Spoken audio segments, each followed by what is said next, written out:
Sure The enough. graphs, the charts, and the data are there Yeah. to tell a story. Just 2 weeks ago, I just decided to do this full time. And I want to be not just be a part of the community, but I want to be like a positive That is force the in the most important community. thing. There is But so many arbitrage opportunities. That is also the reason why it's not selling. People just go to other countries to, play for the big money. what My asset opinion. appreciates like that from $80 to $3,000 in that time frame? I have millions of cards here. Millions. Like when Rudy said, can you imagine what this card or this set will be in 5, 6, 7 years from now on?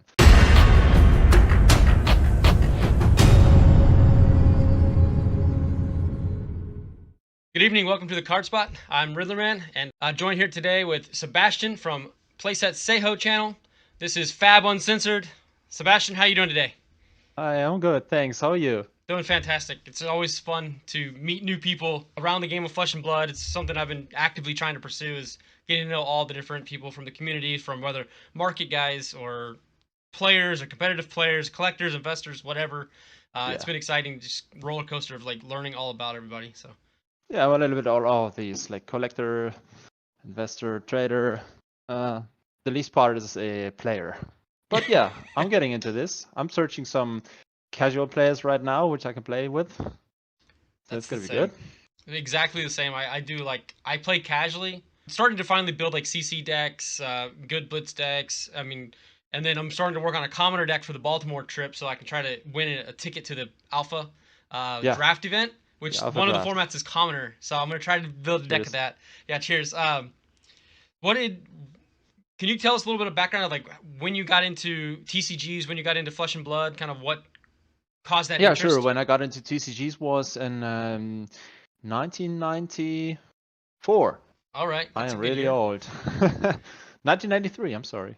Magic So the I was Gathering 11, growing. middle school, and yeah, I was basically collecting basketball cards because I was playing basketball then, and there I've seen all these older students playing Magic in 1994, I guess, when it really came over here. I was going to a comic store every day after school. Oh, Every really? day I was there. After school, I was there. Like they had a really nice seller. Her name is Sabrina, All right. and it was different, mixed reasons why I went there every day. But yeah, I've spent all my money there. Even though we didn't have much, I didn't get much money because, single mom raising 2 kids. She was working in the kindergarten.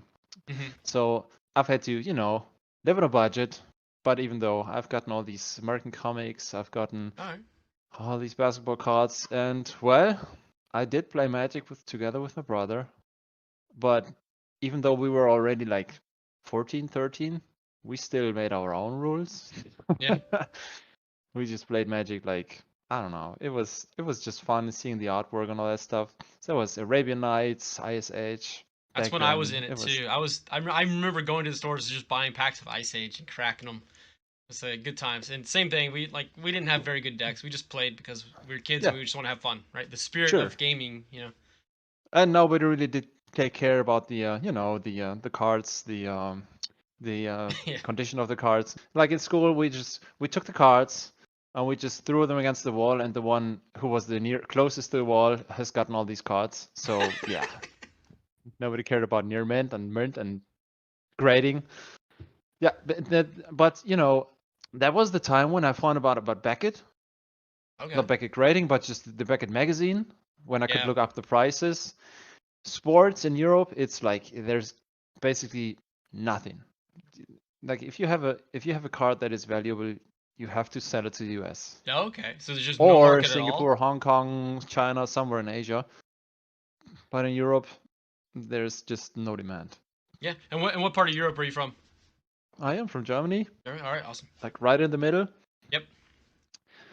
I did 1 year in high school in Texas, Oh yeah. just for high school graduation. But yeah, that's all the rest I've been here.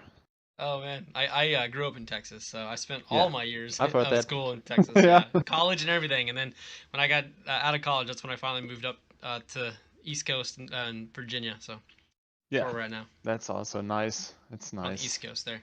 Awesome. So was there something you started out with sports cards? I played a lot of sports growing up too. I was probably more akin to collect like a baseball card or football card. But Yeah. what made you eventually, I guess at some point when Flesh and Blood was existing, like what made you say, hey, I want to get into this game versus just sticking with Magic or sports cards?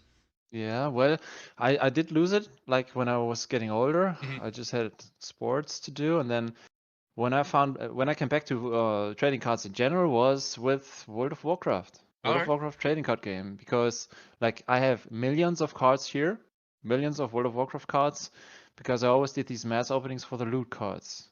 Okay. You know what the loot cards in World of Warcraft? Absolutely, I do Yeah, because sure. Okay. part of the reason why I got into the Flesh and Blood as well is because I was able to sell like a Dark Portal loot card, Yeah. which gives the player an in-game, Yeah. Hearthstone effect where they summon a dark portal and they step through it and then they hearth to the town. I was sold that for Yeah. like $500, and I Oh. found it. I Yeah, found it well. in a chest of cards that I hadn't touched for 10 years. I was like, "What is Good this?" play, man. So it was like, cha-ching, let's go. So that kind of started me into getting booster boxes and stuff. I was like, all right, I'll just channel this money into that. So, but yeah. Somebody in my Anyway, yeah, basketball I know team. all about loot cards. So, so you were Yeah. chasing loot cards.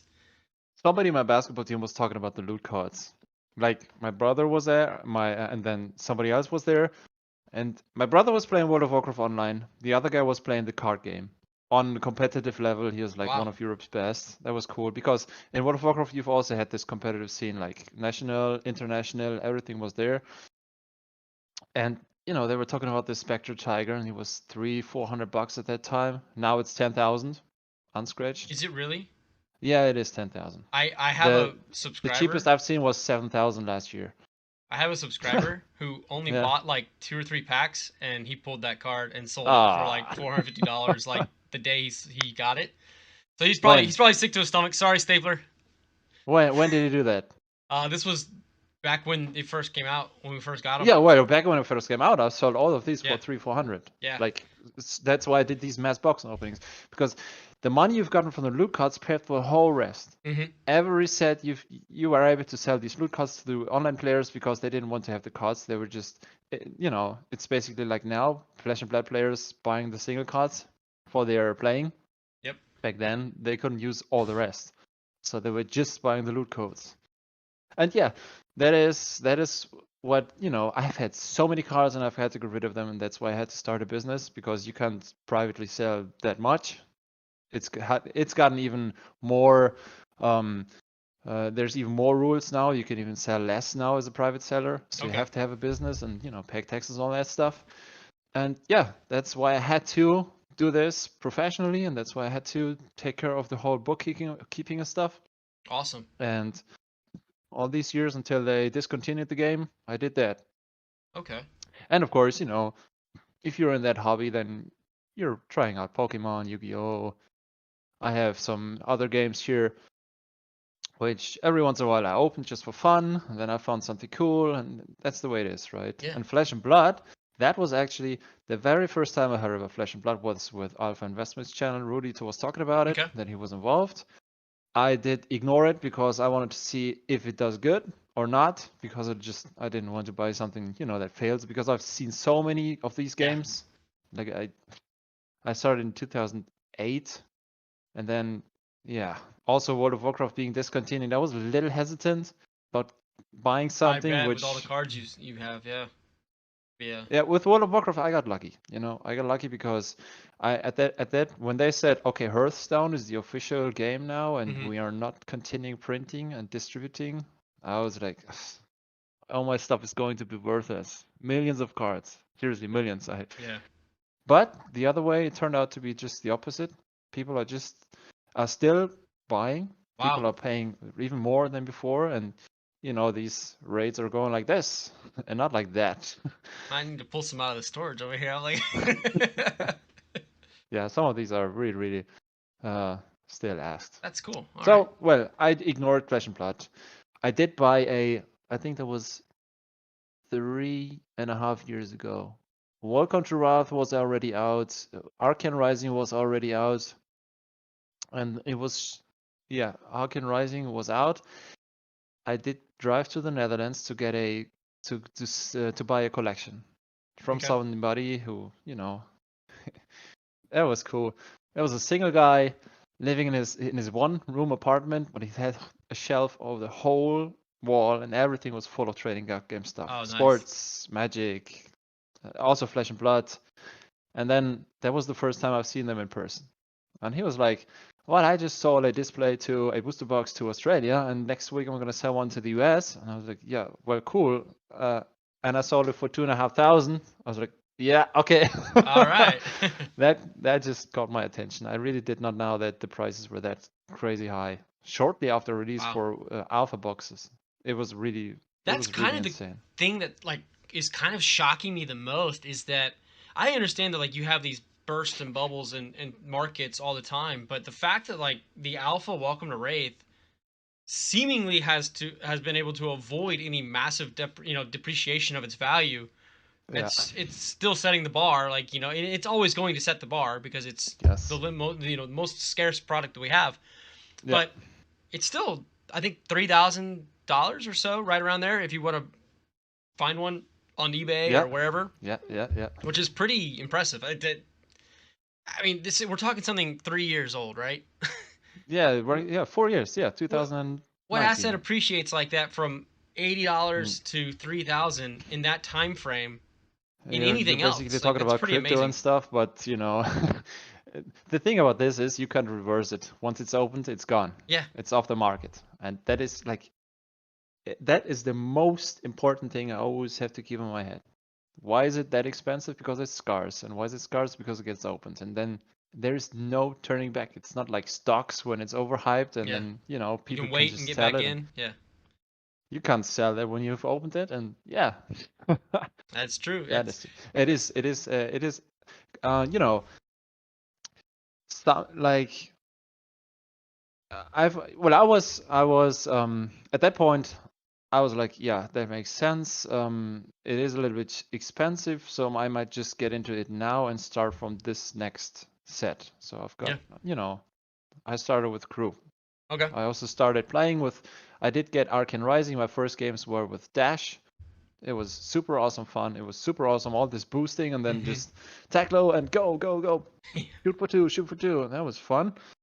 Because like always in your head, you're like, I see this card, and I've had two sides. I wanted to try this. I wanted to play this, and I wanted to see if it's sellable, right? Yeah. Because I'm a trader, and yeah, well, it was so much fun, and I said this game, like my own experience, what I've had in my head when I've seen these cards, the deck ideas you have, that was like, this is so fantastic. It is so great. It is so much better than the rest, especially this resource management system with pitch and or play. Or it was so new and so good. I was like, this is stronger than.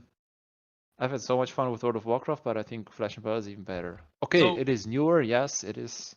Yeah, World of Warcraft was a great game too, and it also had that different resource management. And I think that's what I liked best about Flesh and Blood from the player's perspective, is that every card has multi-purposes, like attack, defense, resources.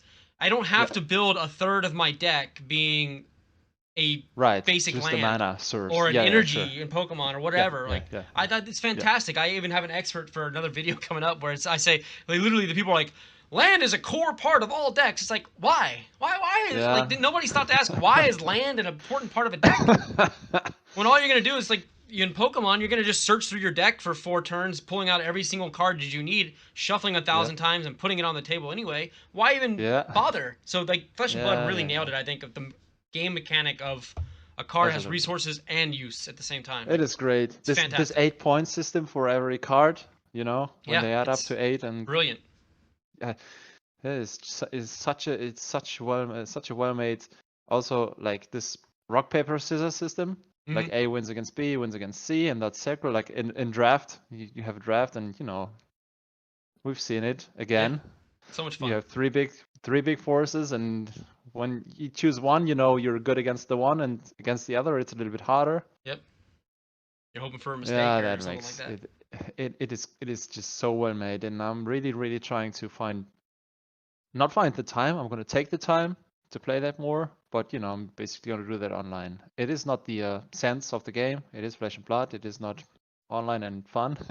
It is Flesh and Blood. So I should play it on Flesh and Blood. First up, my local game store is not that much of a great experience. All my friends who play Flesh and Blood say that, or even collect Flesh and Blood. They say I'm not going there. So, well, that's one thing, but on the other hand, it is so convenient playing it online. You don't have to, go anywhere. It is just that webcam thing is not the best. I didn't try Talishar. I'm gonna do that. I've just started working on learning Talishar, learning how to play with Talishar. It's very, very quick and intuitive to pick up. Do you find that in Europe or Germany that you have trouble getting product, like purchasing product or purchasing singles or purchasing sealed anything, or is it Yeah, I readily guess, yeah. available? So it's a little bit of a different approach because you have all these different languages, and there are still people refusing to learn English or to use it. Okay. And so that's why they localized all these in Mm-hmm. German, Spanish, Italian, French, and even more to come. They're working on Portuguese. I've seen that. But yeah, other than that, I think it really differs from country to country. Okay. Like in some there's good availability, and in some there's not. Also depending on if trading cards as a hobby has been adopted anyhow before, right? Yeah. Some creators they just didn't, and if you were Flesh and Blood, then you might not have the best chance to be popular. Okay. Yeah, but then the other thing is one thing, because I'm sitting in Germany and not everything is perfect here as well. You may not play for money. It is Okay. totally forbidden by the state. So there's always prices, that like if you get a golden foil card, that's cool. But if you get money, that's not cool. Okay. So you can still So get. that's Can you the get reason why packs as a prize winning? yeah, Or? yeah, Okay. right. Yes, yes. So that's the reason why everybody's going to the other countries surrounding Oh Germany. wow. Like Okay. tournaments in Belgium and in the Netherlands and also Poland and Italy. Yeah, yeah. Okay. People just go to other countries to, play for the big money Maybe or for LSS the can big like work prizes. with German officials to get that fixed. No. Yeah, I've seen talkings about that, but I think there is not an exception for any of this. One day, maybe. Yeah. Well, Until then, if you get really good prices and you can just basically sell all this to pay for your trip and all that yeah. stuff, so I think it's good enough for the ones who are in the top 8, like Yeah. bigger tournaments. It's cool. It's good enough. Prize pool's big enough. Okay. Awesome. Yeah. Awesome. Do you have I'm gonna ask this because I know you just showed me a card before we started here, but do you have a favorite hero or favorite card in Flesh and Blood? My favorite hero is still Dash Okay. for Awesome. playing, and my favorite hero for all the rest. Also, I have Dorothea as my store Channel. banner and all Yeah. that stuff. Like I've written an email to LSS. I was like, oh well, I have this YouTube channel. It is still small, and I just didn't ask before. But is it okay? Is it cool if I take Dorothea as a banner and the profile picture and all that stuff? They were like, it's totally cool. Okay. Awesome. Go ahead and use this. It's great. I mean, that's one of these things where I'm getting, I feel really welcome by LSS. It's That's all cool. something that they do better than I think any company, honestly, out there is. I mean, not that they should give up their copyright material or protective rights of their brand, but the fact that they're so trusting of all of these people in the community, whether it's people on Talishar or FabDB or Fabrary or Yeah. just us, content creators that are trying to just like promote the game in a positive light, like Yeah. the fact that they trust us enough to like let us use their brand logos and things and their protected material on our channels is pretty amazing. I think it's great. I mean, I hope it lasts for a really long time. I have no idea how long it's gonna last, but like it's really cool, and it's something that I think it's going to stay like this. yeah, I really hope I so, think. because like there's not many companies that you can say that like you don't Like, feel if the worried company necessarily about putting their logo up on your screen, if the company is run by somebody who has all his passion for this game and not, is somebody who came from outside, it's always going to be like this with James White. Yep. I have. That is the hero I like most Oh, for here we go. playing. Look at this card. I think There it is. it Oh really my doesn't gosh. show the cold falling. Yeah, that worked great. That's awesome. So that is Dash Black Border German. Even though I don't like German cards, I had to get this one. And then I did pull it, right? Oh, you did opened that pull one it. yourself? I was very lucky with History Pack. Wow. I was very lucky. My pull rate was so high. The shop that I've gotten those from, they've had shitty pull rates, and I You did got 'em have all. like so much luck. That is Dorothea Oh I yes. like the most for my channel and all that stuff. Like these Today, cards are I mean, do we know the print run of Black Border no, cards in different languages? Does anybody know that no, information? no, Because I feel no. like those cards are because we have the Especially, Japanese versions coming out soon. People are like speculating that like Prism's gonna be a Japanese Marvel yeah, version. Like everybody wants them. Like yeah, how do I get them in the U.S. now? Like I want some too. Can I get a history yeah. pack Black Label English language version? Like I will crack it. It is You've had so many promos exclusively to the US. Yeah, I think LSS said, okay, we're gonna do something for Europe that's fair. That's fair. together with selling history pack. This sold because of these heroes. That is also the reason why history pack 2 is not selling. History pack 2 does not include these cold foil heroes, Mm, not at all. it's I just knew cards, this huh? from the very start. Yeah, it's just the cards and nobody wants them, and sellers are sitting on the cards, of course, and the price is tanking, and this is not moving, and it won't move. There will be a point in time when they will have to sell at a loss. That's when players are going to pick these up, and that's when some of those good cards will be pulled. I mean, the Yeah, Fables and the Legendaries, they're still in there. But this was not a good idea, to be honest. yeah. The product itself is good for new players. It's really good because they can get the cards for cheap. There's 36 packs in there, and they cost like 100.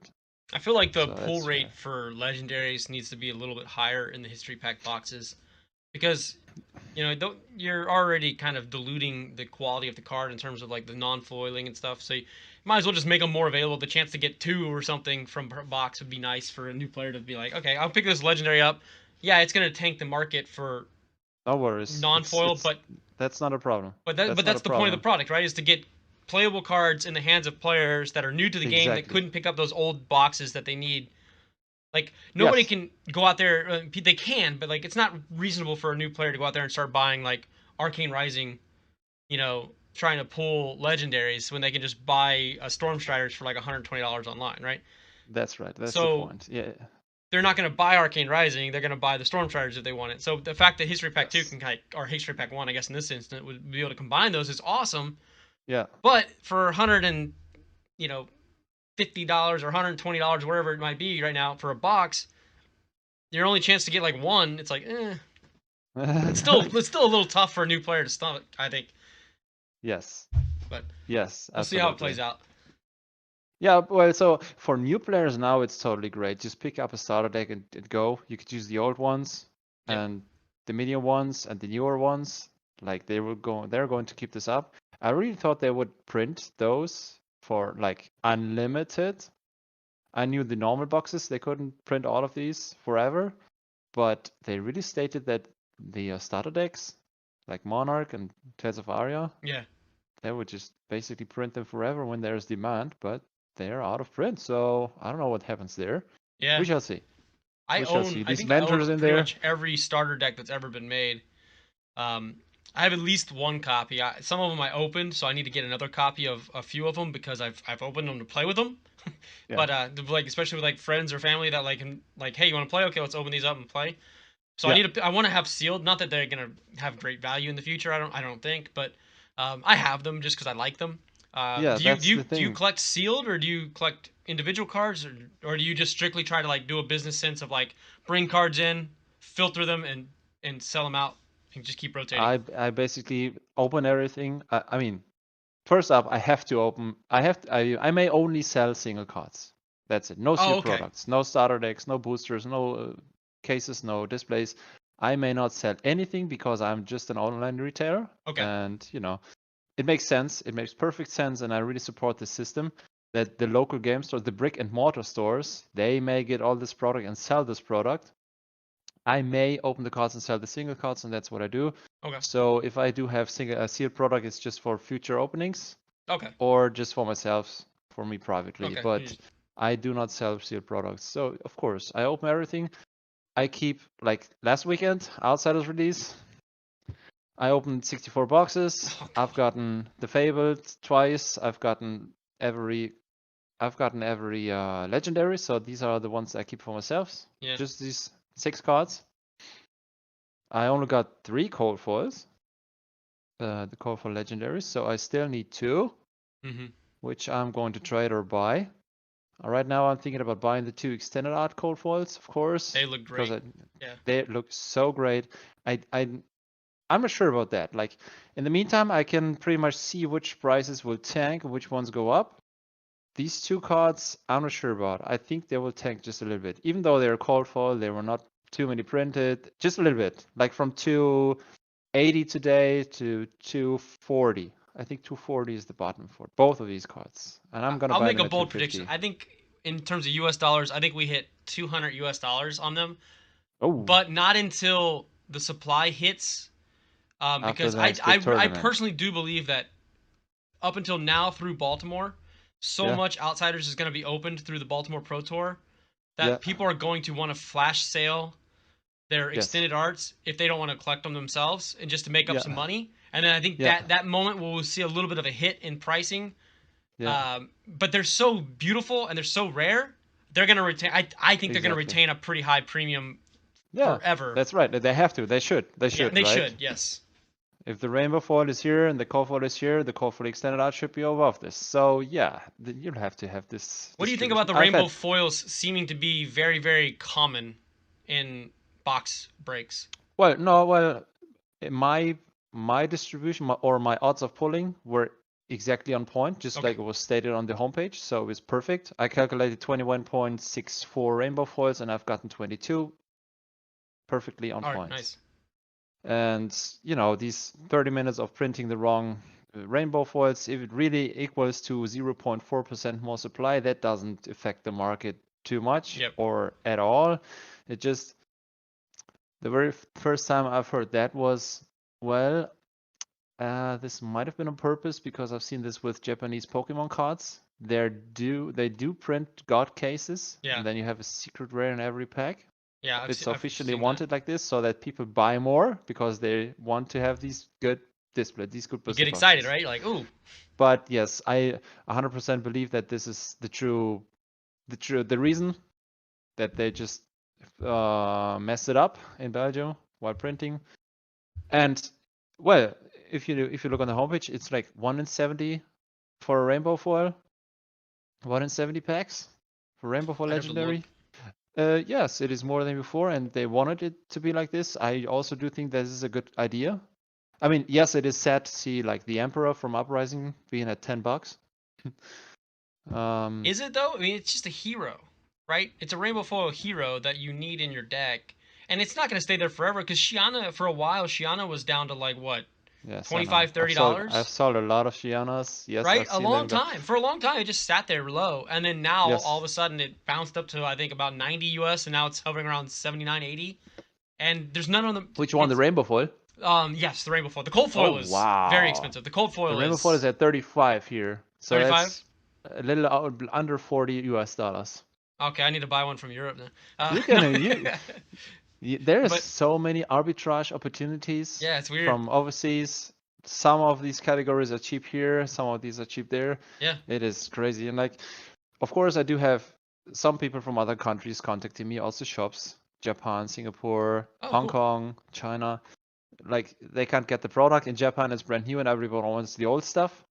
So they basically have to go with eBay. Yeah. But yeah, there's some people contacting me and finding a way to basically use me as a shipping forwarding service. Like if they see anything in Europe, they want to ship it to me and they're just gonna send it over to them. I think I should really focus on that. I've never compared these prices and then thought about, well, if it's half price here, even though you pay shipping and taxes, it could be worth it. Yeah. I know it happens. I do sell a lot to US buyers, but it's basically all the expensive stuff. Okay. I'm sold out on like everything above 500. I instantly sell that. It's Wow. crazy. I purposely set the price a little higher because I want to have something a little bit more expensive or special in my inventory so that people look into it Yep. or that I can show somebody something. Yeah. And yeah, Still sells, huh? Yes, it That's does. amazing. Yeah, It's it's a crazy. crazy booming market right now. The game is growing internationally. It's just now I feel like it's just now kind of getting its legs underneath it to where it can keep growing at a better pace. And it's a Yeah, really exciting time to be in it already, right? Like I've got a small collection, what I consider a small collection, but mine as well. I I only have I, these. I love it, and I know that like I don't know, I just it just keeps growing in value and in rareness, you know? Because some of these cards are Yes. getting harder to find, especially like Crucible of War, Cold Foils and stuff. They're getting harder and harder to Yeah. find because there's just less product available on the market. Yeah. So naturally the values are going up, and they're more special now to me because it's like I know that not many people can get these anymore. Yeah, so it's kind of cool. Exactly.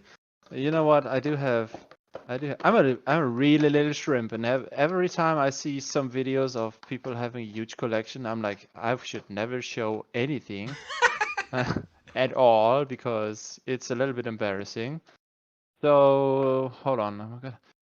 If I find this real quick right here, right now, I might have I one of the can. largest common cold foil collections. No, I'm a cold foils. I have a lot. I have a lot of people buying cold foils from me every single set release. So this one right here, I don't know if you can see it. This is my proxy. That is Flame Flame Scale scale, okay. Furnace. It's That pretty is, dark, but I see the name. yes, it is dark because I printed it on a cheap printer, and it's just a piece of paper for Oh, me to okay. remind me that I am gonna have to. That's the only legendary I don't have Oh, really? yet. I did order it. I did order it. I made some money with the Outsiders release. Let me go get one. I'm already. I do have more money than I spent. Okay, good. So Nice. I've gotten some cards for me, and that's one of those for my personal collection. Very cool. Yeah. And I then I'm don't gonna have have all cold foil of all the legendaries. legendaries, but I pretty much at this point No, I don't have at all all. of the rainbow foils at least. But I'm working on the cold Yeah. foils. But some of the older sets get a little expensive on the alphas. That's right. And the Yes, arcanes also and, the old promo cards. The yeah. promo cards, yes, it's Oh, I have so many ridiculously promo cards. expensive sometimes. I have so many promo cards. I have a cold foil addiction. All the heroes myself, so I'm kind of like going through and like picking up. Right now, I'm on all the young heroes, but I'm just kind of just getting them as they become available and as I want to. Yeah. Just kind of keep going through. We're getting there. We're getting there. We're not fully complete yet, but we're just going bit by Yeah. bit. And then I've got all the, trying. I got a lot of collections that I'm trying to like complete throughout. But I finally completed Yes. one, which was the Marvel Dragons. I'm happy about it. I love it. So Yeah. finally one complete. So, like I said, I'm gonna have to get rid of almost all of the cards whenever I open them in order to, have the cash flow. Yep. When I've seen the new Marvels from Outsiders, the codexes, like when I've seen the announcement on the homepage, that was the first time I've seen them. I Yeah. was like, I don't like those at all. Like not at all. I've seen that they're they're different. special. Yes, yes, yes. It's personal. That's the cool thing about this hobby, right? Yep. You can find something you like the hero promos or cold foil commons, or in my case, just the legendaries. But this, I was like, when I'm gonna pull this, I'm gonna have no problem selling this because I don't like it. Yep. But in the back of my head, I know which ones I will keep. Yeah. Plus, I've gotten 3 of those. I've sold them instantly because I knew the price was gonna tank, and it did, or go down drastically. Yeah. And I knew I'm gonna get the cold foil extended arts, and that's Yeah. what I'm. Oh, they're so good. Even though I didn't pull them, I'm gonna get them because that's exactly the same, exactly the thing. That's for me. The extended arts started for me back with like the Earthward bounties and the Rampart of the Ram's Head. I'm losing my train of thought. The ice shield, a stalagmite. Like those like extended arts. I don't know if they're called like. I don't know if they're exactly called extended arts, but to me they're basically extended arts. They look so nice, and then like you bring in like the new tunic, the trench, sunken treasures, which is like one of my favorite cards from that entire Outsider set. Yeah. Like I don't know, I'm excited about where the cards because of the are. thing you associate with it, right? Like you think about something when you were a kid, the story, like I don't know, what's it called? This pirate thing, Pirates of the Caribbean. No, with Johnny Depp. Oh, Pirates of the Caribbean. Pirates of the Caribbean. Yeah. Or like most of these cards, the artworks. Like when I do a box opening, sometimes I'll just say, this artwork is so great, and I'm going to show it to the camera, and I'm going to say what's in my head. Like, I see this guy being in front of this old house, and like seeing all these animals in the background. You're like, you want to be there, and then you're like inside this picture, and you forgot the whole world. And that is one beautiful thing of this hobby. Yeah, that's like the way to. Even though you don't want to, you're in there and you see this. Oh, this is just awesome, and I appreciate the art and all that stuff. I actually never even really wasn't, trading card art I didn't appreciate it nearly as much growing up as I did when I recently started getting into Flesh and Blood. And there Yeah, was a point last year, actually this year, probably around December of last year, January of this year, there was like a mental switch for me that happened that said, I want to go from just like a casual player enthusiast of the game to being like legitimately collecting the game and investing decent money into the game. And I made that yeah, switch right around like January. So like my collection's growing, but I'm just getting started, right? Like I'm just started looking at where I want to go and yeah. where I want to dig into this. So yeah, so other collectors watch out, I'm coming. No. But it's just so fun. And then like now I do exactly like you do. And I think anybody who watches any of my boring long box videos or box opening videos. Now there, I mean, you just think that. I've seen it in full length, and I was like, oh, he said it's taking too long. No, it doesn't. There's so many people sitting there, just like me. I'm gonna have to sort for hours and hours and Yeah. hours after every release, and then I'm gonna have to, put cards up for sale, and then I'm preparing all my videos, and every time, at least I'm listening to videos or I'm watching them, depending on what I do. Like I can't get enough of this feed, right? Yeah. Yeah, they could be 2 hours long. So to Yeah, me I just like personally, I I don't know. know It's like there's a lot of people. I do have some people contacting me because I say the same thing in my videos, and they're yeah. like, "Oh, come on, an hour is cool." Yes, sometimes I'm like, "Okay, I'm gonna get something to eat. I have like 10 or 15 minutes. What can I watch?" And if there's a video which is 1 hour, that's not for me. Yeah. But most of the times, to be honest, when I'm sitting here and working hours of the, many hours a day, then it can be as long as it wants. My It's just, my wife can't stand being in a room with me when I have my YouTube videos on because I watch them all at 2.0 speed. So like for me, even a 15-minute video is not that long. I'm like, I'll be done with that in like 8 minutes. Keep them yeah. coming. So I churn through YouTube content. I actually like do Yeah, like because you focus want and to pay get all the attention to it. information, you want to learn, right? Yeah, I just want to get through as much Yeah. as I can as fast as Okay, I possible. see. I And understand. Yes. yeah, I always Yes. cognitively think about that. I was like, is this too boring? But for me, but the videos are also for me too. Like, I want to remember this part of Flesh and Blood. Like, I want to remember this history of the game and like my experience with it to go back. And so, like for me, I don't want to become the type of person because I don't have a store. I sell Yeah. on TCG, but I don't have like a store. I just sell Majestics that I don't use, so other people Yes. can have them. But Yeah. I want to like take my time and look at the cards and understand what they're going for with the theme of the set and like how they connect together in a playable, draftable format. That's one thing I want to do. The other is like I don't want to become the person that just skips the first 10 cards, looks at the rainbow foil, looks at the token slot, and then puts it all the way. Like, because that to me, Yeah. and everybody can do whatever they want, but for me, it's Yes. like why am I opening the product? Why don't I just buy the single if I'm not going to even look at the card? You know, like, Yeah. so I want to just appreciate the box, and it's what I Yes. try to do. But yeah, but I You can't you go this whole appreciate video the though. whole hobby.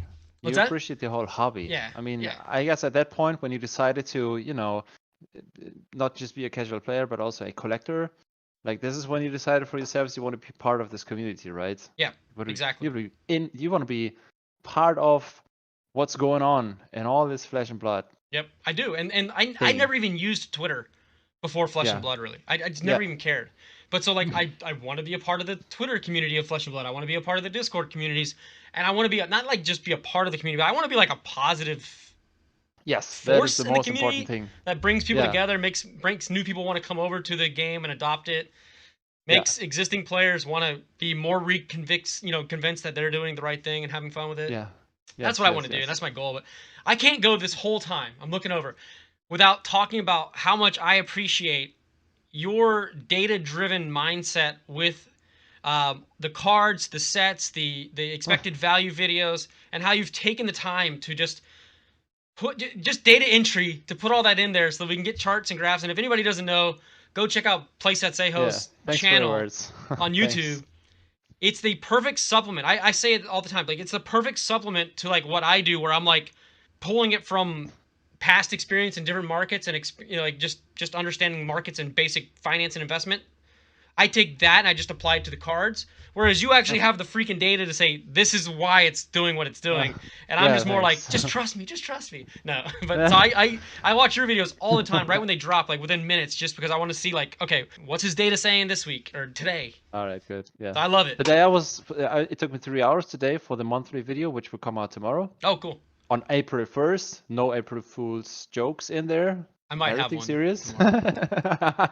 I thought about it too, but it it wouldn't be too cool. There's so much there's so much going on single cards wise that you would think it is a joke. Some cards have again doubled in price since last month, and but anyhow, yeah, it's if you like words like this, that's what that's what drives me. Like Yeah. I could do this for my own and just keep it to myself, but if I publish this and somebody appreciates the work I put on, that is just so nice to hear. And that to me is the point where I say I am accepted in this hobby, in this this whole community. Yeah. And when people talk about this and mention me when they want an expert opinion about prices and stuff, I'm like, well, what do I know? I just sell these cards. But yes, I do this every day, basically all day, fulfilling orders and then looking how can I get those cards back in. But the thing is, I know you don't have Patreon yet. I just started this 2 weeks ago. I thought I would get one a month. I thought I would get one a month, and I'm already at 10 Oh wow. after 2 weeks because they just it's their thank you. They don't want anything in return. They don't want any giveaways and nothing. They say I'm going to support you so that you can do this full time. Oh, that's cool. And that is a motivational thing. You're sitting here and it's okay. So first, without any external motivation, without anybody saying that this is good and thanks for doing that, or anybody saying I'm going to give you $5 a month. For me, myself, it is I like to do this all day, every day. Like when I got up, I'm like, oh, how many orders do I have? And that's cool. How can I fulfill these? And if somebody has some special, it's writing me an email, listing all his hundreds of cards and saying, can you check this out? Can you buy this from me and all that stuff? I'm like, this is what I want to do. It's not like you go to work and you think, I want to go home because I want to do something else. Yeah. Because I'm right here. I'm doing whatever I want. I'm doing what I want because these cards, that is the thing I'd like to work with because it's my hobby. And it brings me so much joy. And then there's so many different aspects. Like when I looked at your folder just now with the hero promos, I was like, that is exactly the stuff I like to see. I could see your folder and then the one of your neighbor and then one of his neighbor. And I could see this 6 folders in a row, each one containing the same heroes, but it's always special. It's always special and looks like, wow, that's great. These people are giving, these people really, really like these cards. That's why they collect them. That's why I like to show them. That's why I like talking about them. And that is, it's great seeing people having the same mind, right? Like, I would like to be a player at all. Yeah.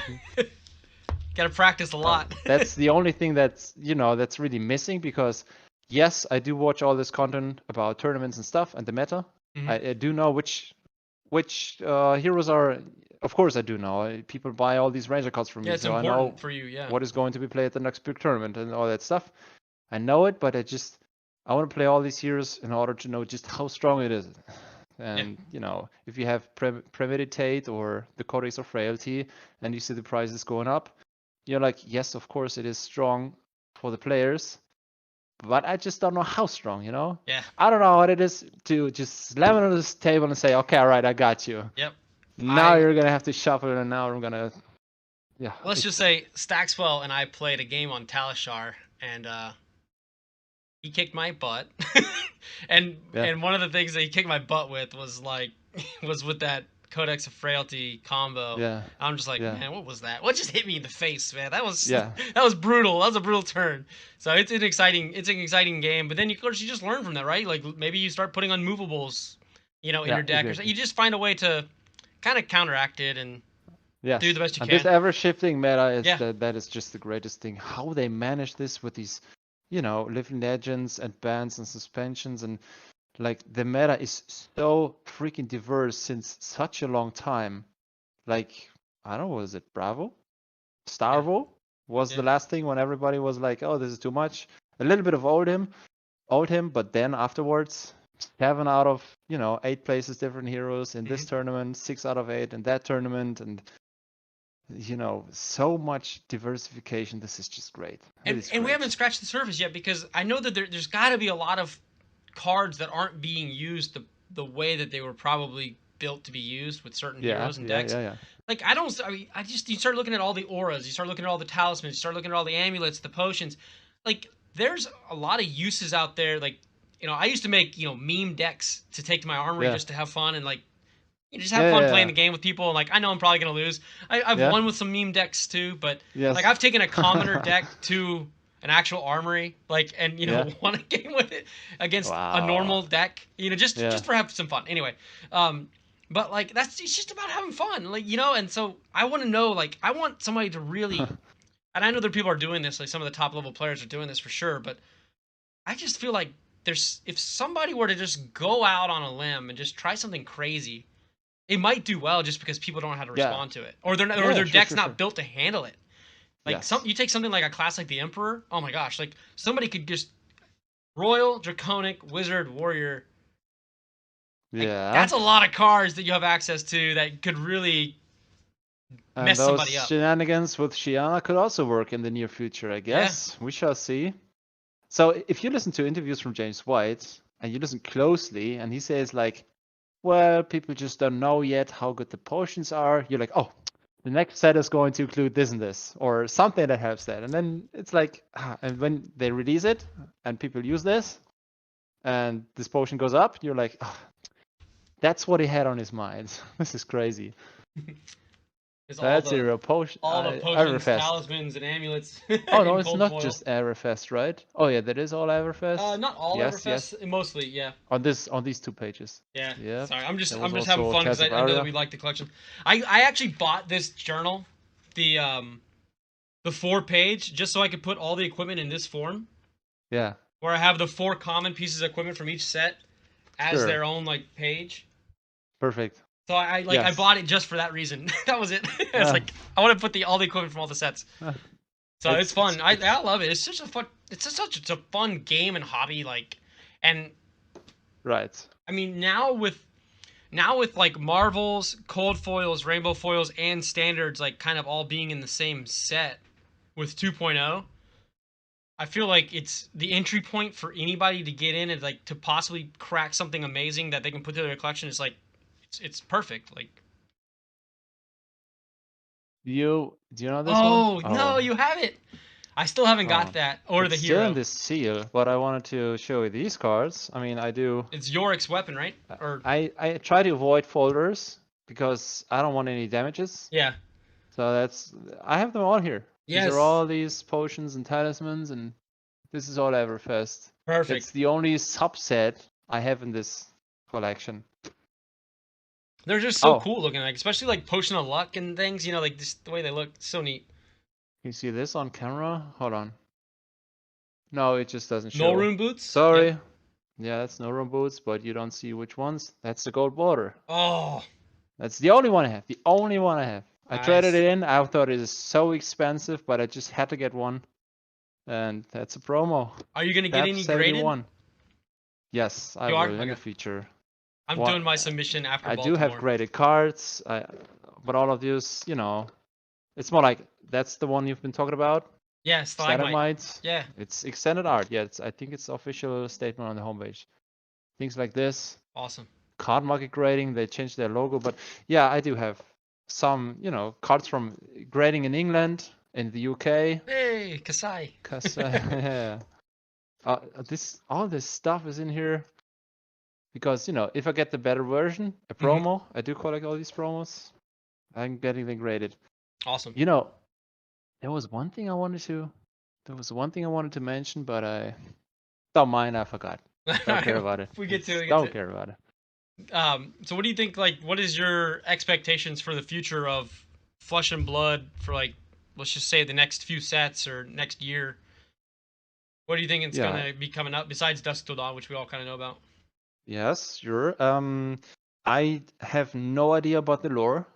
I know you do a lot. So I really have no idea what would be the heroes or the topics of the next sets. I didn't hear anything from James White, or I didn't hear anything out of his words. Yeah. To me personally, I've had 6 records months in a row. Wow. I am selling on card market professionally. I I 9 years straight, World of Warcraft has been such a powerhouse, and Flesh and Blood now has started. I mean, just 2 weeks ago, I just decided to do this full time. Oh I wow! do not go and work for another boss anymore, Congrats. Yeah. and it's all the trading right now. It's full time from getting up to getting to sleep. And this is also the reason why I want to be involved even more in this community, Yeah. right? That's the reason why I joined your Discord, because I thought, I don't know why I didn't see this channel before, because you had Flesh and Blood content before, Yeah. And well, to me, what do I expect? Of course, I do expect this game to have even more players, because every crisis has been wiped off. Mm-hmm. All these prices going up, and everybody's complaining about Monarch First on Channel Fireball actions and all that stuff. It's basically forgotten. Yep. What I do expect is some more Magic players going back to Magic. The ones that left Magic because they were mad for different reasons. We all know about this, right? Yeah. CEOs doing their stuff, 30th anniversary and greed and all this. I understood why they came over. I mean, I do trade Magic. I have nothing against that, but I know it's so much bigger and it's so much more expensive. And yes, of course, because it's that old. And I've had this vision in my mind, or not vision. I mean, it was basically there all the time. Like when Rudy said, "Can you imagine what this card or this set will be in 5, 6, 7 years from now on?" He's always talking about this, like, this is a Welcome to Ralph booster box, and this will be so scarce because it's one of the very first, and now we cannot see it because there will have to be all these years passing by, and then this will be old. Right now, it's not. It is exactly like this. So, I mean, the all this tournament scene and all that stuff, I think it's already top notch. Like having these 4 different layers from the absolute top pros to the casual players in their local game stores. I do not expect any changes there because it's already so good. PvE, well, maybe this will bring me a much more to the game. I could expect this for this year. I mean, if it's announced and they will delay it because it's not ready yet, well, then be it like that. I wouldn't mind waiting because I want it to be good. But yeah, it's just I only have this view as a trader, right? As a seller. And I know it's like the last releases have all been like this. It was Uprising, it was Dynasty, it was Outsiders. It's always good, it's always strong, the cards are worth more than what I paid for, and it's always great being there from the beginning on. That's and cool. Then surfing this, sea level thing, looking which ones go up and which ones go down. That is just not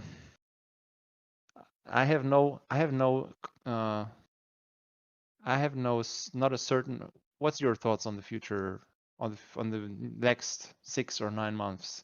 I mean, yes, he said there will be a release every 3 months from now on, or at least 3 draftable ones.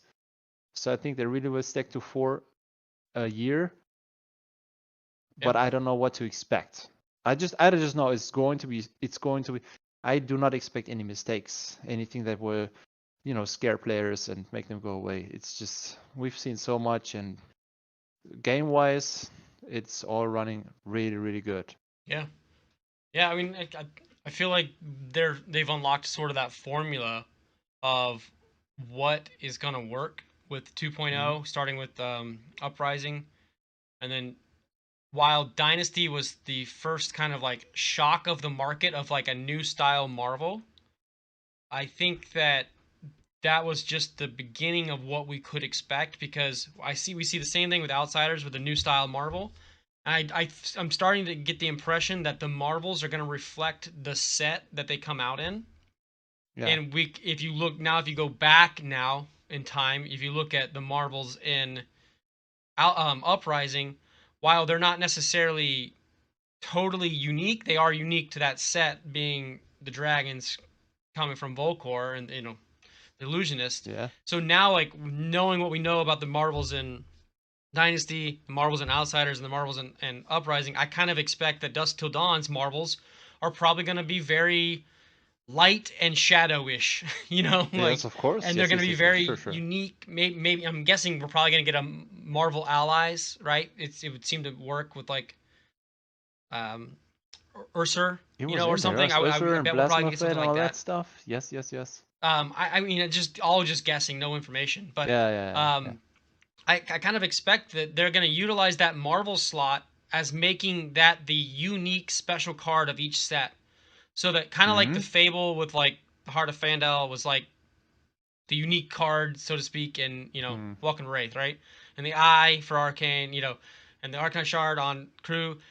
That's kind of been surpassed, I think, at this point. The Fables are still unique and cool for the sets, but I Yeah. really do think that the Marvels are now the card that symbolizes the highest value of the set, or the highest rarity of the set. With Yeah, even though, yes, you are right. Even though it should not have been like this, because when they announced the new Marvel rarity, they were like, well, this is one below the Fable. And this is why yes, we have half the which is hmm, interesting because there's only one Fable, but there's like multiple Marvels, right? So I yeah. think in terms of that, it is more rare. But if you think about it, what's if you take all the boxes you would need to get one of each Marvel versus getting one of the Fable, you ultimately, especially with Uprising, you ultimately have to crack more boxes to get all the Marvels than Yeah. the Fable. So to get Yeah, the yeah, full yeah, sure, collection, it's sure. more rare. It's more difficult, but it's kind of interesting. I think that that's a this style by the design of the set, not the design of like the art, but the design of the set. Yeah. I truly think that the Marvels are now the card that represents the set the most. And the Yeah, Fable does that's too. I right. mean, the Fable obviously With with the Outsiders dragons, of is course. totally a pirate-ish smuggler pit type item, and I Yeah. think they did a great job with like encapsulating that in that card. Yeah. It's gonna be cool. I don't know. It's just cool. Like I mean, the cold foil Fable is hard to get, right? But I know people that have them all around me. Yeah. I've got a Marvel Codex card myself Yeah. that I've Yeah. pulled. Somebody. So get this, you might like this. So we did a sealed draft. Uh-huh. Me and two other people. We each bought 6 packs, and Yeah. one person bought a box. In my 6 packs, nothing. Like like nothing special, no legendary or anything. My brother's 6 packs, who went with me, he got the extended art cold foil Trench of Sunken Treasure. And then the guy next to me, he opened his box. In his packs, he had the cold foil Fable. All Yeah. sitting at the same Right. table. Good. The two Good. Good. like pretty Good. much most rarest cards in the entire just sitting right here Yes. like in our 2 boxes that we opened. Like, okay, well that Yeah. worked. And so like that's what's cool about this set is you just have no idea what you're gonna get, and Yeah. I think that that's what it's gonna be like from now on out. I mean, I really I do. still, I'm excited about it. I, yeah, I still would like to know. I know we never know, we will never know the exact pull rates, but I would Yeah. like to have a better source of, or more data of how many cold foil fables, rainbow fables, and how many cold foil extended art legendaries are in these packs. You know, if I had somebody who opened 10,000, I would take this as a perfect data.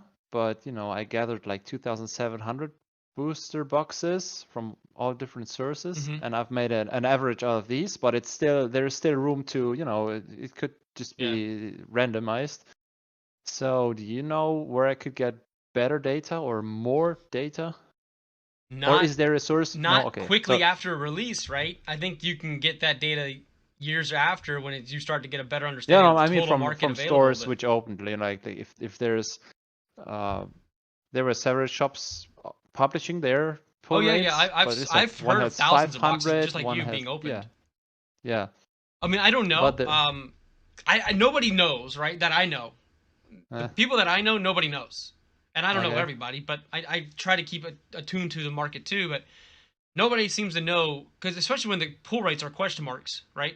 On the Yeah, website, yeah, yeah, yeah. you have to kind of speculate based on what you're This was doing. one Like thing I thought about, it can't I be a mean, I can't lot. watch all these openings and then just write all this down. It's too much. But there could be just one page, one source where everybody adds his pull rates, which have been kind of verified, and then just to have a Yeah. better, clearer picture for these very rare cards. I mean, it doesn't have to be, but that was just one quick idea I've had, but I Yeah, we just could didn't probably collaborate more didn't on follow that. through. Like I don't try know. to get Yeah, something out maybe. there. Just create a website that has that, at least on our Excel spreadsheet, a locked Yeah, Google sheet up on the internet yeah. somewhere that you can click on each set. Yeah, I can't imagine there's that many cold foil fables and cold No, foil me extended neither. arts I that are just going to be in existence. yeah. So And if you get the one, thing it's special. is, Hold on to it, like yes, yes, unless you yes. need to sell it. But I mean, they're definitely rare. Yeah, So I do a simple version of that. I just look at like you've got Card Market in the EU, right? I've got yeah, TCG Player. My yeah. simple version is regardless of what pool rates are, how many are available for sale? Exactly. Yeah, Because yeah. if it That's doesn't matter if the pool rate's 1 and 2 boxes, if there's only 5 for sale, the price is then going to it's be up. fair. Yeah. Yeah. Sure. Sure. So Yes. at the end of the day, it's a matter of just keeping an eye on the quantity available compared to the sales data of how many have been Yeah. sold in the How many recency have been of like sold? the day or two, and just Yes. using that graph to say, okay, if I'm only selling 1 a day and there's only 5 on the market, this item is crazy rare, Yeah. or it's very sought after from collectors. One or the two. Yeah. Yeah. Yeah. Yeah. Yeah. And that's kind of my basic way of just looking at all the market Yeah. stuff. Is just like Same here. If if you it's don't not have the pull selling, rates, yeah. there's gotta be, Yeah. Yeah. and there's none available. It's gonna have a high price. Like it's just the way it is. Yeah.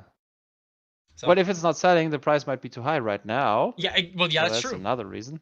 If the ones that do decide to sell it, they don't know how they should price it, and then they just pick a price that's too high. That's one possibility. But yeah, It's exactly sure. right. Yeah. Yeah. But then Well, what will naturally it's always happen is the price interesting. will slowly come down until the market says this is the price that I value this card from, and then they'll start buying it, and then Yeah, you sure. know where the market is. Like, Yes. yeah, Yes, it's a yes. fun game for sure. Yeah. And That's then pretty yeah, I interesting, mean always it's pricing these cards and thinking about like how special is this, and is this better than this, and is that better than that? I've done this mistake with all these Welcome to Wrath, Arcane Rising, Rainbow Fall, Majestics. Like the and one time supers. when Yeah, somebody Rainbow just Foil wrote super it rares too. just casually, well, Command and Conquer Rainbow Fall is just as scarce as the Fabled is.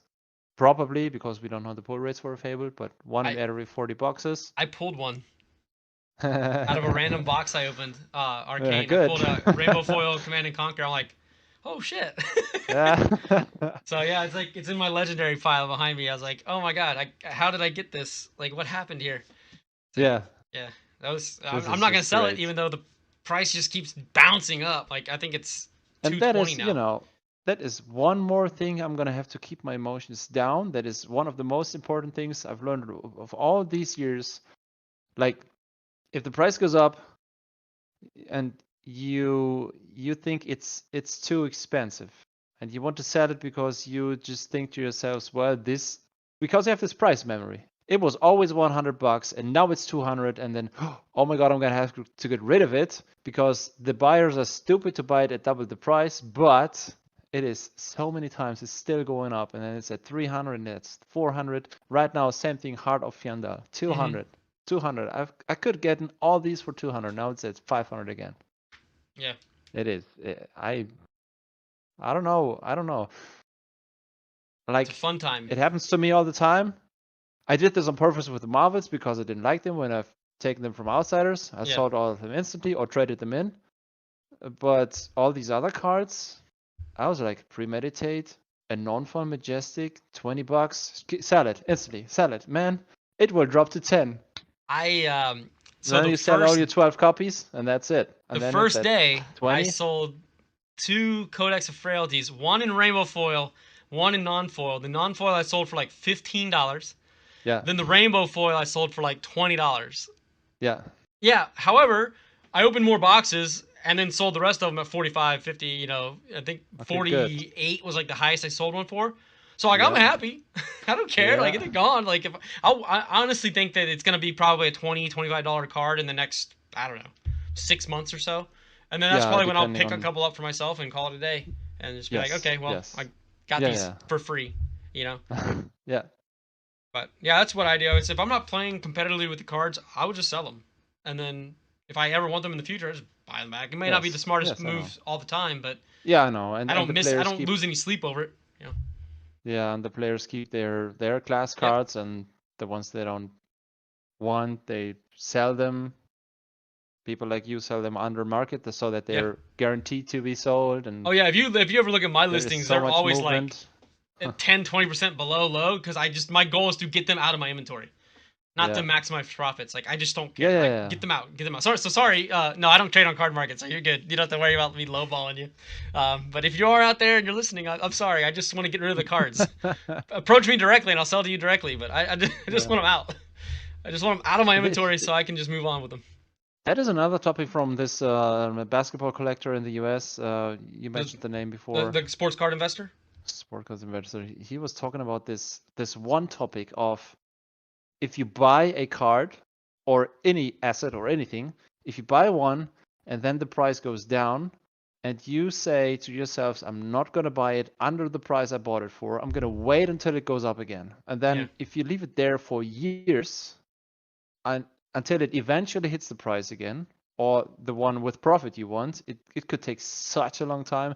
You're better off selling it at the market price right now, even if it's, I don't know, for half the price, and then go work with this money and get something else you want, and try to find hot stuff, right? Because if you have a card that goes down in value, like we've seen it with so many legendaries, they're just sitting there, nobody wants them, until eventually LSS will release a set which, you know, has a synergy effect with this card, and then it goes up.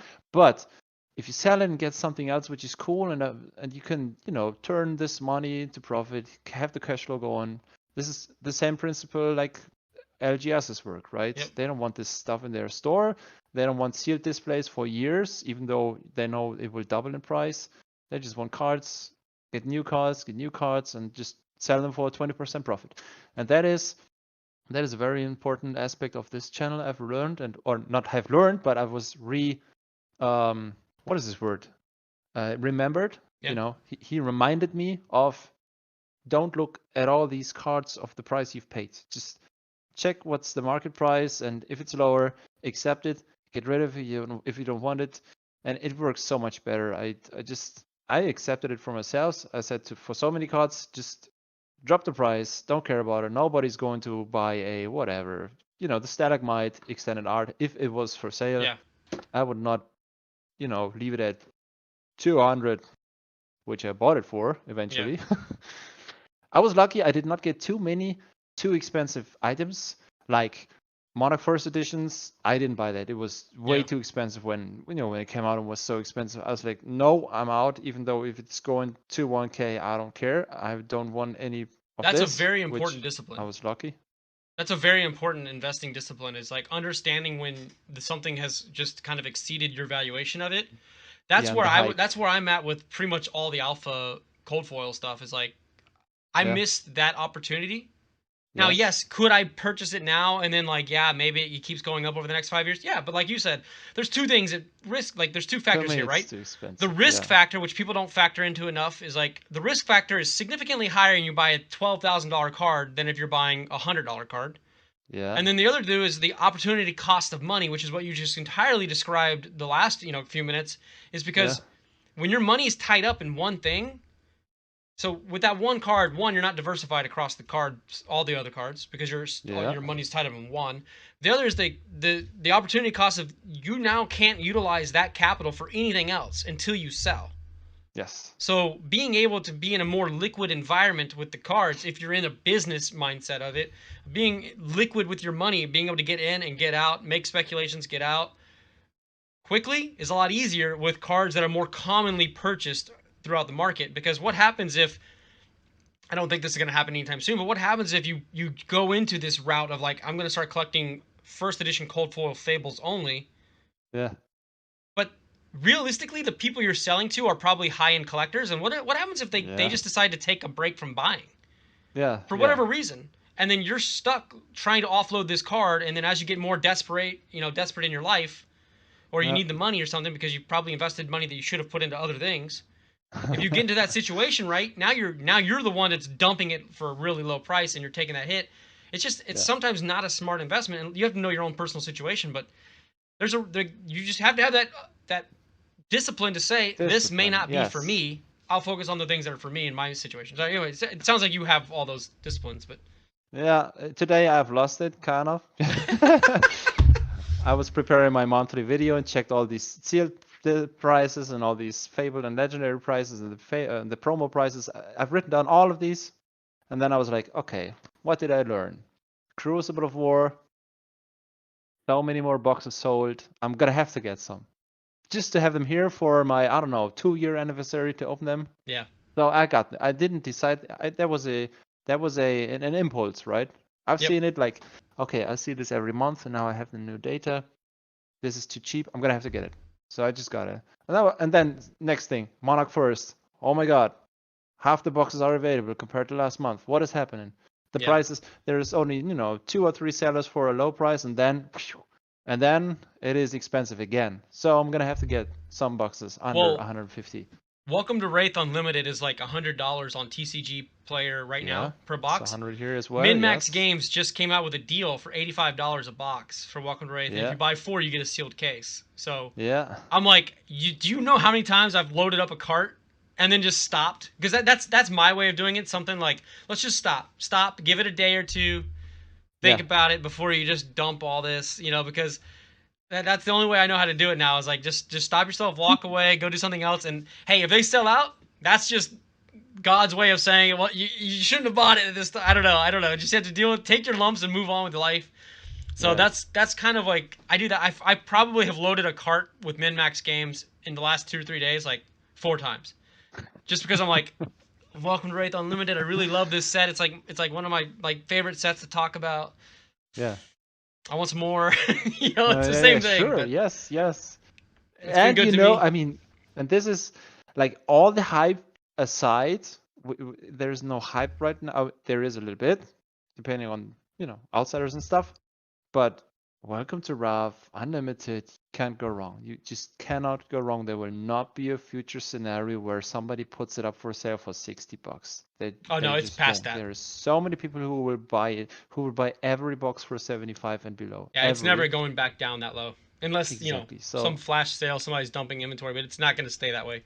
that shouldn't be too much of a problem. On the other hand, if you're like, oh, Plague Hive is going up again, I'm gonna have to get a code for Plague Hive. Well, that could Yeah. be a wrong decision, right? Yep. Because who knows how many will enter the market? Who Yep. knows? So it is so fascinating thinking about all these, like your perspective. Like if I talk with people about Flesh and Blood, it's either a player or another seller or somebody who's creating content, like another German podcast and things. But you have all these. You are watching the entire hobby, Yeah. everything, like from all the perspectives. You do sell, you do play, you do talk to high investors, you do talk to people who are beginners in the Discord and ask questions about the game, and have so many different topics on the channel. You're like this all-round talent Well, that thanks. isn't in there since the beginning, but it seems like it because you know so much about this. Huh. The one thing that is, I don't know the word. It is pretty it's like one likes to hear you speak because when you say, okay, I've was in this game and I've had this card, I forgot about the name, but it does this and this and this. Yeah. It is the card that draws this and that. Like that is so nice to hear because you're not like I'm the professional who knows everything. You're like, well, I don't know anything, but I know what I'm talking about. Yeah. Just not the perfect word. This is just it's great. I appreciate it because that's actually when I got into this. My mentality was I just want to be as genuine as I can. And Yeah. I was like, when I first started, I was like trying to edit videos and stuff, and I was like unediting because, well, no, the pause is there because I was thinking, or the stumble was there because I didn't know what I was talking about, and like, Yeah, you don't have to do that. I mean, yeah, like if not people too don't want much. to I listen mean, to it, they'll just turn it off. Like, why do I need to right. like change who I do I am? everything And so uncut I and said, screw it, let's just unscripted. do it. People say just don't care about it. Just go and talk about what you think, and that's all good. Yeah. That's also the reason why Saint likes you, right? Because Yeah. you are just you're not sitting there and preparing everything and scripting and saying, okay, this has to be professional. You're just doing it. You're saying what you think, and that's what people like you for because I you appreciate have, it. Yeah, I hope that it's you're in the right entertaining, spot, and it's not like you're a greed monster who just wants to earn money, or you're like, I want to be the best player and arrogant. It is just you're just a nice guy being in this hobby and being so positive about all this. It's great seeing this, and it's just the content people want I in appreciate that a our lot. hobby It's at very least. nice. Yeah. Well, thanks for saying And that. I know most of the YouTube, I mean, at least over here, the top YouTube channels with millions of views and subscribers and so on. It's such garbage. I mean, seriously, it's just people showing off and saying they're the best, and everybody's following them and watching their content, what they have to say, and it's basically nonsense and useless. And well, we just talk about hobby, and it's Yeah, we're just here to have a good it's time, fun man. for the That's it. people. It's a niche. It's a niche. Yes, we will always stay small compared to others, Yeah. but if we just show the content we want, I want to professionalize even more into this, keeping track of the data, the prices, Yeah. price memories, because to others it might seem so boring, but if you know, well, it was high because of this reason, and then that happened, and then it was going up, just like a stock. When you say this happened in the world, it is getting influenced by so many different things. It is hilarious to watch. It's To have exactly all right, this and the fact history. that you've tracked it now for so long, and the longer this goes, the more of a story your data is going to tell to the Yeah. person who can see it and understand it. And not everybody is going to think about it that way, but like Yeah. Sure the not. Yeah. graphs, the charts, and the data are there Yeah. to tell a story, and you have to like Yeah. extrapolate the ideas around what is causing those stories to be told. Yeah. And if It you is, can and do then that, it's you can understand why it's fascinating to see how things are yes. shifting and when and why, and just try to build an It's like understanding around it. Shadow and Light with Dusk Till Dawn. When that happens and it comes out, like people talk about this, you're like, that's the reason why. That is just the reason why Monarch is so popular right now, and Yeah. it's just so fascinating to see how this all evolves. It's Yeah. just great. And I'm selling Monarch cards that have been probably listed for 6 months that I forgot about, and I was like, oh, I gotta go Yeah. find that Yeah. card Yeah. now Sure. because Yeah. I don't even know have Exactly. Genesis foil. Happens to me Sure, as here you well. I go, have. $2 because I forgot to change my price. Here you go. Have a good day. Yeah. I don't Yeah. care. Just having Yeah. fun. So it's awesome. Yes. Well, do you have any closing statements or thoughts that you want to have before we head No, out? I And guess that was my closing statement. Like just stay as you are, and it's nice watching your content because it's authentic, and people really like having somebody talking about the things that he has on his mind, uh, be it the game, playing the game, collecting, or whatever happens around it, and your approach of being right in the middle of this community and being part of it and putting everything together. Seeing you emotional in other videos, it's great. It's not embarrassing. It's great seeing this. It's totally honest. It was one of the very best contents I've seen in a while because it is authentic, and that is just don't try to be somebody else. Keep doing what you do. It's great content. I'm going to keep watching this. I'm sure you're going to be at 1,000 in no time I hope because so. One day. you offer all these different things that people want, right? Yeah. Working That is hard for just it, so we'll see what happens. yeah. We'll go with the flow.